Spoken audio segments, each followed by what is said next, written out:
Hey guys, it's Kevin again, and this is going to be for the second part of Adam and I's Saw collab reviews. We already reviewed the first Saw on Adam's channel, and now we're going to be reviewing the sequel that came out literally 1 year after the first Saw, that of course being Saw 2.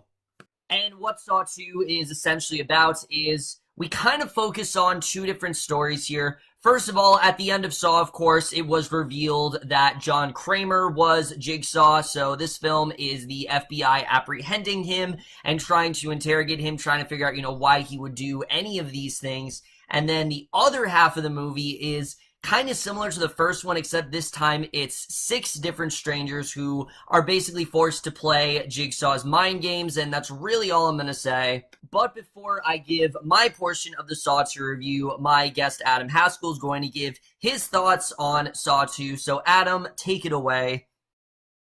Thank you so much, Kevin Falk, for having me on your channel to review Saw 2. So Saw 2 is obviously the sequel to the 2004 film Saw. And I loved Saw. I thought Saw was just a great movie with a lot of surprises, great acting. And now here's the sequel, Saw 2. I was pretty excited to watch the sequel, and I gotta say, Saw 2 was an awful sequel. I really was disappointed with this. I hated this movie.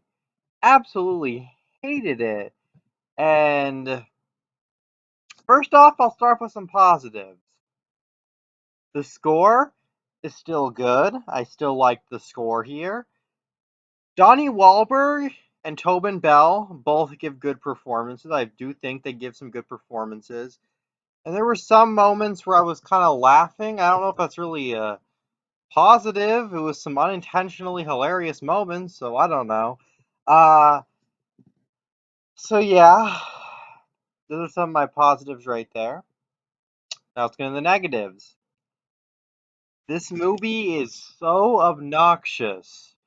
Like, a lot of this movie were with characters we don't give a shit about. Like, most of this movie is just these traps. It's focusing on so much trap. There's a lot more torture scenes in this movie.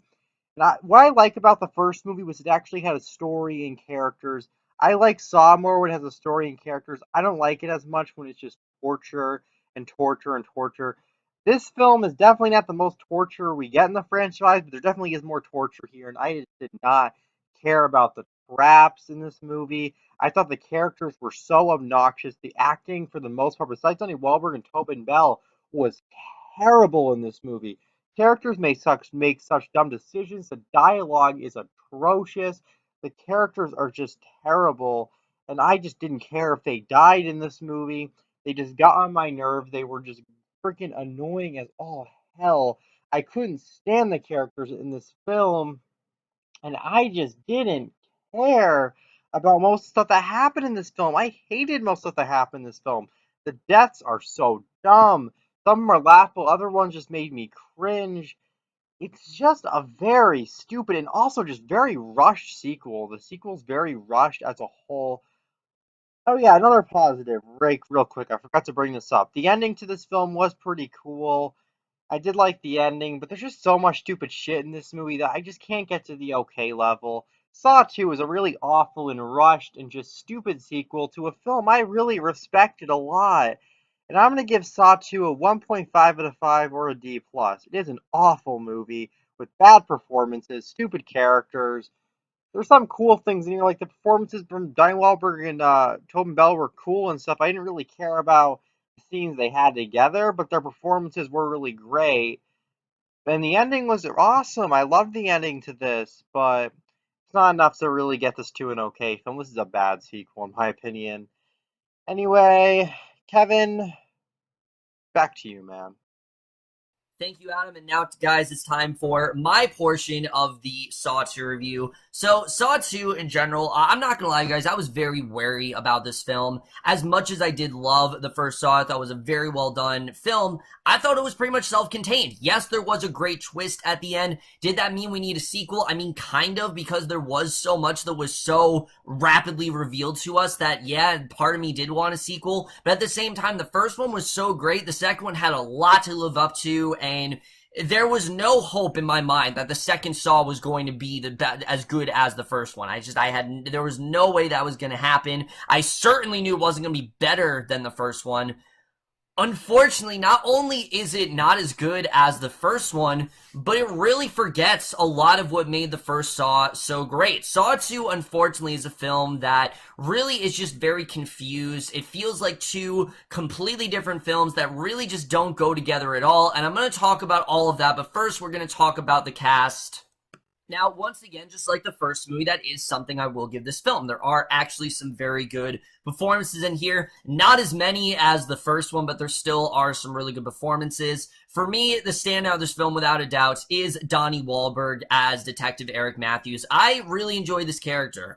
This is someone who, he is similar to Dr. Gordon in the sense where he doesn't have the greatest relationship with his son.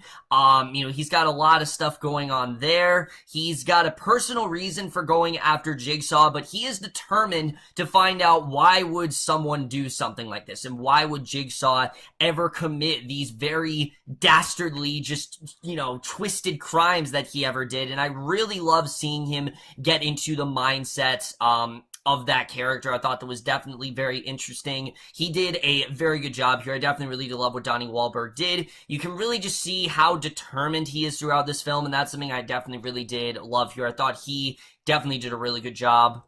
And then Tobin Bell as well. Now, I didn't talk about him in the first movie because it was a spoiler and I didn't want to talk too much about his performance, but he is fantastic in almost all of these films. Almost all of them. He is still really great here. Similar to how Brad Dourif really is the glue that holds the Chucky franchise together, Tobin Bell, I think, really does hold these films together, and he did a really great job here. We get more inside the mindset of Jigsaw, why John Kramer wanted to go after all these people, what his reasoning was for it, and really how he is dead set on, making sure that things go his way and making sure that he is, credited for and all that kind of stuff, and that everyone knows why he did what he did. And I thought he did a really great job of that. I definitely really did love his character. He always seems to be one step ahead of everyone, and that's something I really did like about Jigsaw throughout this film. I thought he did a really great job here.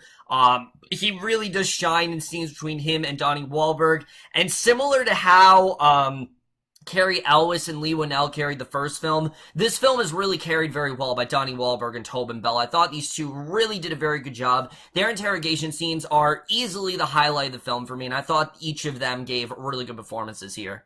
Unfortunately, though, that's really it in terms of really good performances. The rest of the cast here just really isn't that great. I wouldn't say there's anyone who's absolutely horrible, but everyone else is just kind of whatever. I mean, Shawnee Smith is still really good as the character of Amanda. In the first film, we kind of saw her a little bit, but here, she really is front and center in this whole Strangers plot. She is doing whatever she can to try to make sure that people don't end up the same as the other victims, and trying to convince them, how just, evil and how twisted, and again, just how calculated Kramer really is as a killer. She wants to make sure that she gets justice for it. It's kind of like a revenge mission for her, and I thought she actually did a really good job here. She really just shine in a lot of scenes. The rest of the cast really isn't all that great, though. They're kind of just here to be just the really dumb, oblivious characters who don't believe Amanda for a second and just kind of go along with whatever Jigsaw is telling them to do.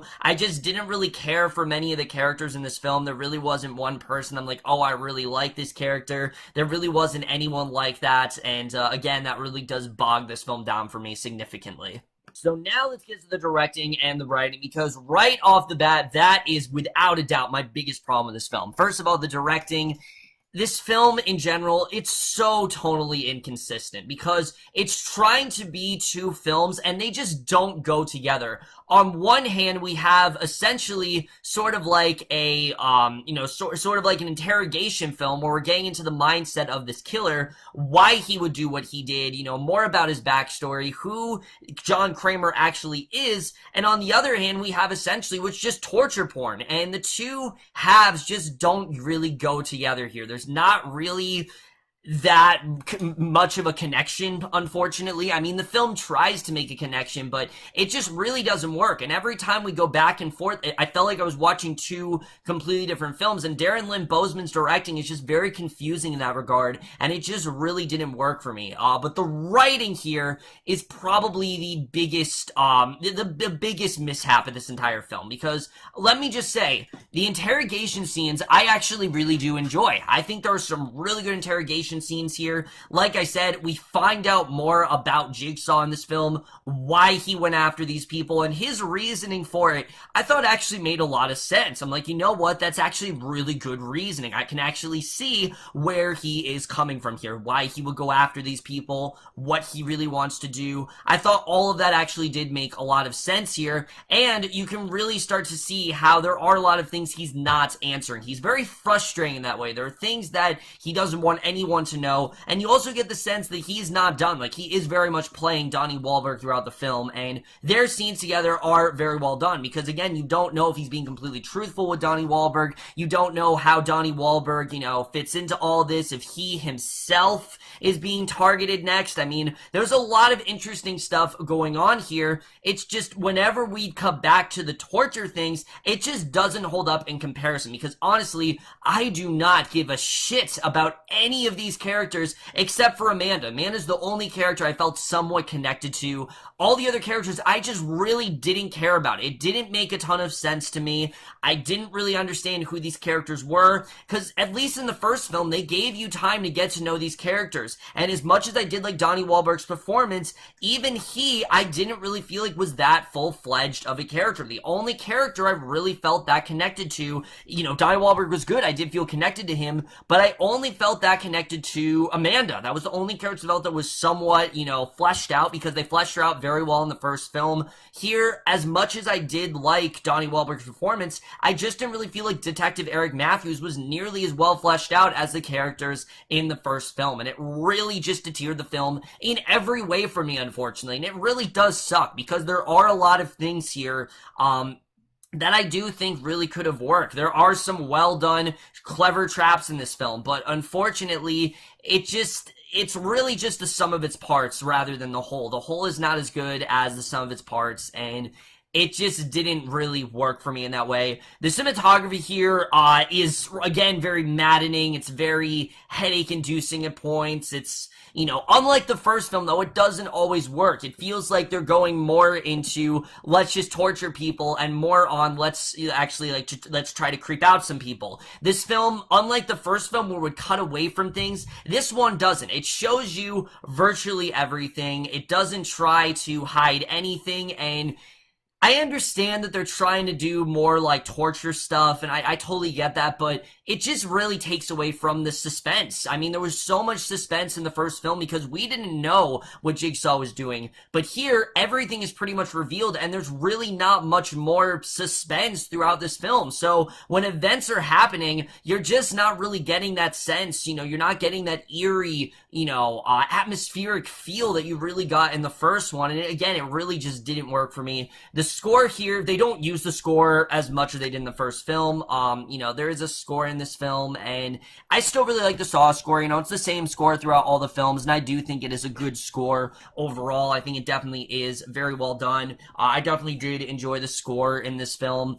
And then the editing, like I said, the editing in this film is really, for me, just all over the place. It's not as all over the place as the next film we're going to talk about, that is for sure, but it just really it keeps cutting back and forth, and it just doesn't work. The two films do not go together. To me, it felt like there were two directors here with completely different ideas. One wanted to do a more straightforward, sort of a, you know, get inside the killer's head kind of movie, while the other one just wanted to do a retread of the second one. And that's essentially what we do have here. Half of this film is a retread of the first film, and the other one is trying to be something different, and they just don't really go together at all. And again, there is a pretty cool twist at the end. I'm not gonna lie, I thought there actually was a really good twist towards the end of this movie, but it pales in comparison to the first one, because unlike the first one, there isn't really much of a mystery here. You find out what Kramer's motivation is, you now know what he's doing, and you realize this mystery isn't really all that compelling anymore, and it just doesn't really work for me in that regard.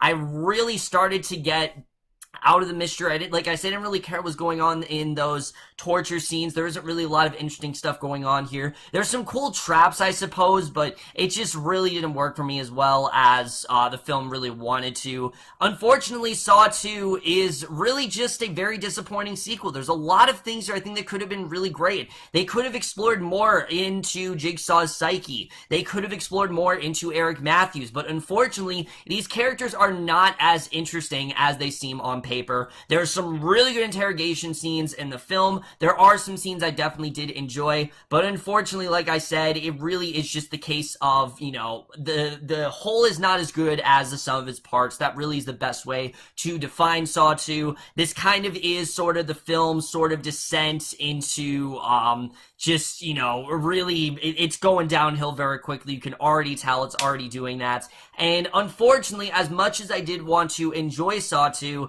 I have to give it the grade that I truly think it does deserve, which is unfortunately a C-. But overall, guys, that's it for our review of Saw 2. Let us know what you guys thought of this movie overall. Love your thoughts. And I know there are a lot of people that very much do enjoy this film. It just really didn't work for me. But look forward to our review of Saw 3, which will be over on Adam's channel. That's not just going to be a review. You guys will see what I'm talking about when you actually see that review. But that's it for this video. Hope you guys enjoyed. See you guys in my next video, and I will see you guys for that. Okay, bye.